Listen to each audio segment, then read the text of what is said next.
শেষ ওভারে দরকার ছিল 17 রান। প্রথম 3 বলে কাটার মাস্টার খ্যাত ফিজ দিলেন 19 রান। ফলাফল 6 উইকেটে চেন্নাইয়ের হার। আর যেই চিপক স্টেডিয়ামের মাঠ নিয়ে বাংলাদেশের ভক্তরা ফিজের উপর ভরসা রেখেছিলেন, সেই চিপকে বসি এমন লজ্জার হার মেনে নিতে হলো সিএসকের।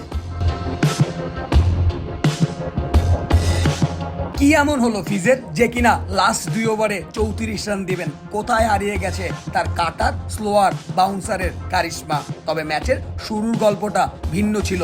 প্রথম ওভারে 4 রান দিয়ে তুলে নিয়েছিলেন কেএল রাহুলের উইকেট। এর পরের ওভারে আবারও মাত্র 7 রান দেন তিনি। 2 ওভারে মোটে 11 রান দিয়ে একটি উইকেট পেয়েছিলেন তা কাটার মাস্টার মুস্তাফিজ।